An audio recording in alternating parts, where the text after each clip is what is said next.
everyone, today I'm going to be doing a tutorial on how to cover up my under eye darkness that no one likes. So I start with my MAC Prep and Prime, and I just do a little bit at the back of my hand, which is the cleanest part of your hand, and I use my ring finger because that's the weakest finger of all. And then I just dab, dab, dab, dab, dab, dab.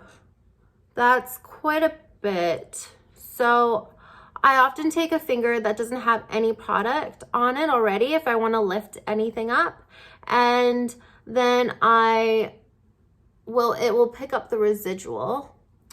And then I'm going to just do a little bit more on the other side.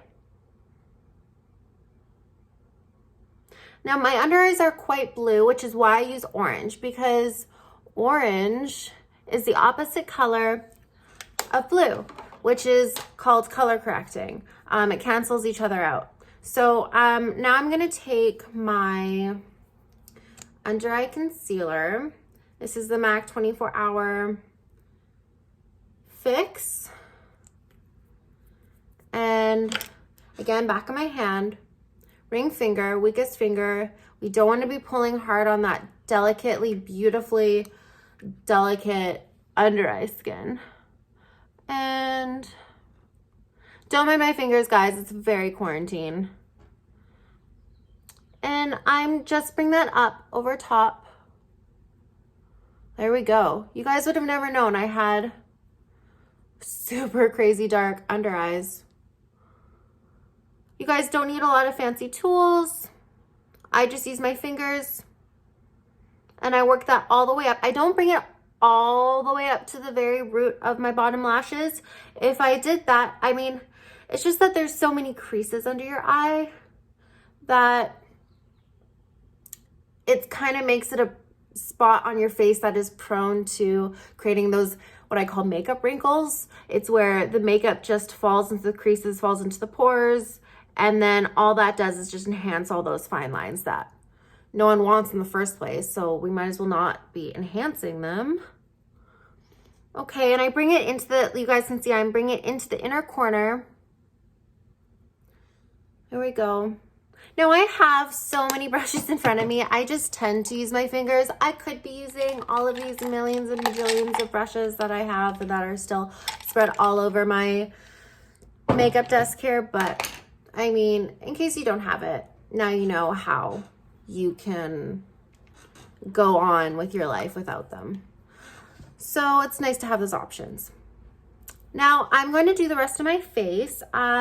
Recently I've been using a lot of Sappho products, and this one is Lisa, and I am going to, again, put it on the back of my hand. Oh yeah, you guys can tell I've been using it because there's not that much left, but that's okay. I have other things. Sometimes I do like using creams for foundations, cream foundations, and so I might dip into that as well. I start at my nose and I work my way up because unloading the product right where my under eye dark circles are, that would cause a lot of product right there. But we don't like a lot of product, because if we do a lot of product right where there's all those under eye creases, then what's gonna happen? It's gonna fall into those creases and emphasize those lines, making you look older. It ages you. Who likes to be aged? I mean, not me. Okay, I'm bringing that up. So at this point, I'm gonna go into my cream foundation. Here we are. And I dip my dual fiber brush. I like dual fiber brushes because they kind of create like an airbrushy finish, which is nice. And then you can also build.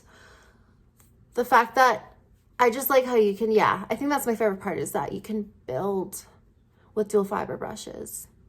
This one is by MAC, number 130. I've used it so much that the words have kind of rubbed off of it, but I know what they are. I know what they say. Okay, beauties. I mean, Who would have known I had basically blue under eyes to start? There we go. See?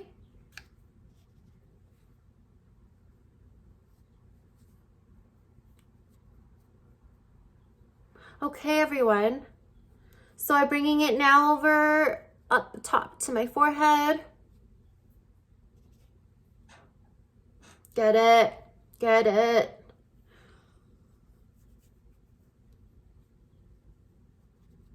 And it's important to know the parts of your faces that are perhaps more pigmented than other parts of your face. And that's where you can add a little bit more product and you can build. Now what I'm doing right now is I'm bringing it down with the residual amount of foundation that is on my makeup brush, because then you can just like nicely fade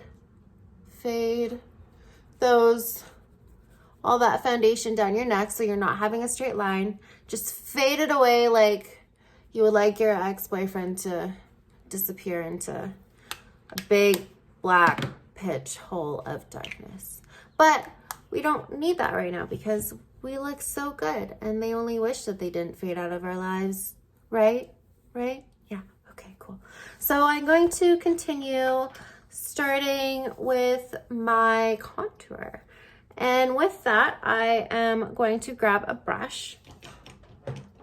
Now, sometimes if I want to use a very precise brush for this, where there's going to be like more pressure in terms of applying the product, I will use this is when I will use a setting spray, because there's going to be so much more movement on my face, which could move the foundation.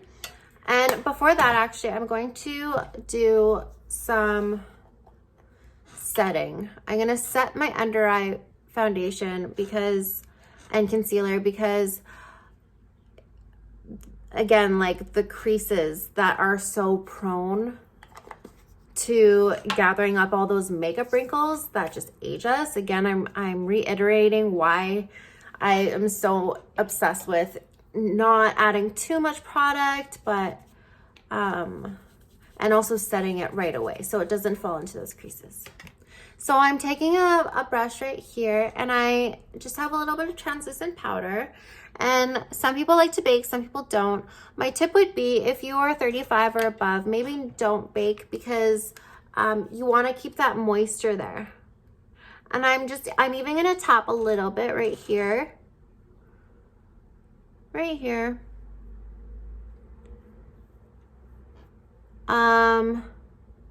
Just to make sure that there wasn't already any creasing, and tapping is really helpful for that. Oh dear. Okay, so there we go. Great.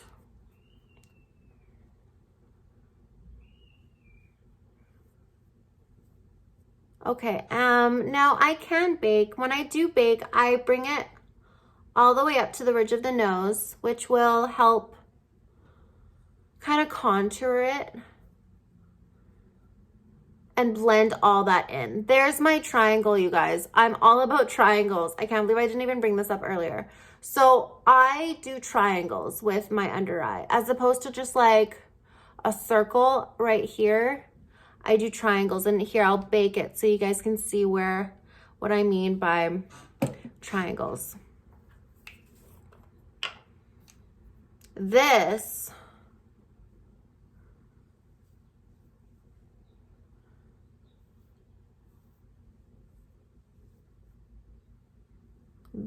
looks so much better than this. This is how we want to look if we want to look like the people that wear those stickers in the tanning booths. So you end up having a white circle. This is how we end up looking like Kim Kardashian, straight out of the makeup chair onto the Met Gala ball. I've obviously never been to the Met, but here we go, guys. This is me doing my under eye. I hope you like it.